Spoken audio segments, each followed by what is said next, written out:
Okay, now that WordPress is installed, we need to set it up properly. Now, the first thing we're going to want to do, let's go down to Settings. And here it says just another WordPress site because we weren't able to set that parameter when we were doing the setup. It doesn't allow you to enter it. So put a proper tagline in here. Okay, so put your first source for trending news. Okay, and then down here you can decide whether you want people to be able to register or not. That's entirely up to you. Now, it might be a good idea because people leaving comments on your stories can be a good thing. Okay, so I suggest that you actually do allow that. Here you can set your time code. Okay, and then really that's all we need to do on this first screen here. So we'll save the changes. Next, let's go to discussion. This is where we need to control the comments. Okay, so uncheck the attempt to notify any blogs linked to or from here. Allow link notifications, uncheck that. Allow people to post comments on news articles. You want to leave that checked if you're allowing comments. Okay, they must fill out their name and email address. And whether you want to allow nested comments, you can choose how you want that to work. Okay, down here you can have email notifications of when people leave comments. Now, it's a good idea to have to administer comments here. And then down here, you should put any words in here that you want to trigger either a hold or a blacklist. Okay, so for instance, blacklist, if you see something like Viagra or whatever words you think should be in here, then you can actually have that blacklist the comments. So prescriptions. And then they're up here. These are ones that just put it on hold. So you can put less serious infractions in here, or that may be infractions. For instance, if you put free or something like that. Okay? So that'll help you in comment moderation. Okay, down here you have your controls for avatars. So we'll save the changes there. Okay, privacy. Now we should have set this at the beginning, which we did. Just make sure it's correct in here. Permalinks. You are going to want to set your permalinks to a custom structure. And then just set this to post name. So what you should put in here is /%postname% like that. Okay, so that'll put the post name at the end of the URL, which is very important. Okay, save the changes.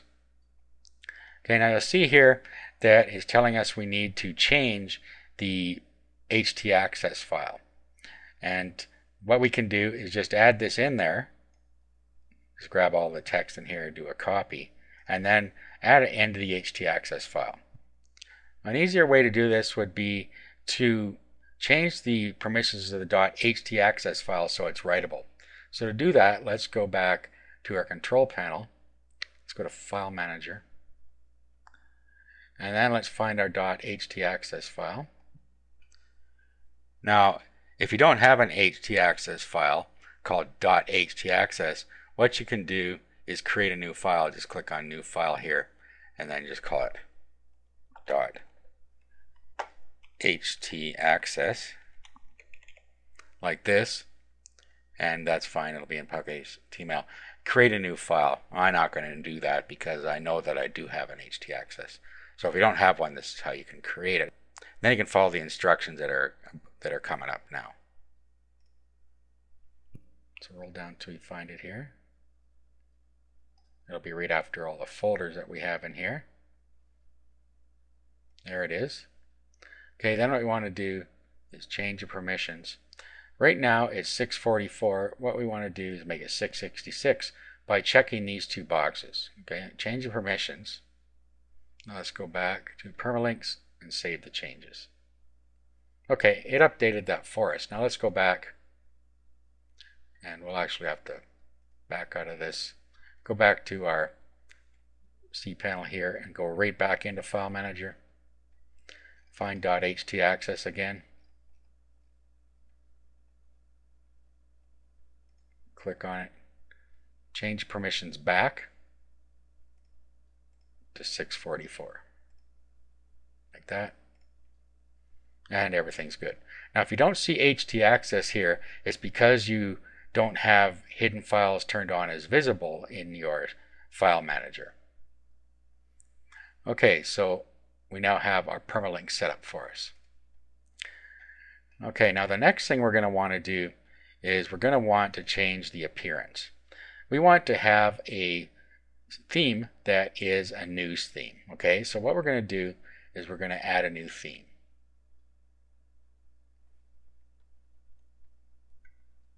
Okay, so click Install Themes up here. And then over here, let's just put in News. Okay, and then you get a selection of news themes in here that you can have a look through and pick one you want to use. Now, if you don't see one in here, you could also do a search in Google to find a proper news theme. Once you've found one, you can upload it from your computer. Just download it to your desktop and use the upload on here to install the theme. Okay, so I'm going to just use this one here. Preview it first, make sure that you like the way it looks. Okay, and looks okay to me, so all we have to do now is click Install. Click Install now. Then what it'll do is it'll come back and ask you to put in your information here. Again, this is your FTP information here. So the same stuff we put into FileZilla, your host name, FTP user, and password. And then click Proceed.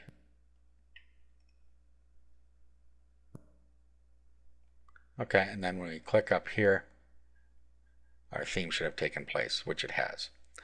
Okay, so what we want to do now is delete all of our posts that are in here. And pages we want to delete.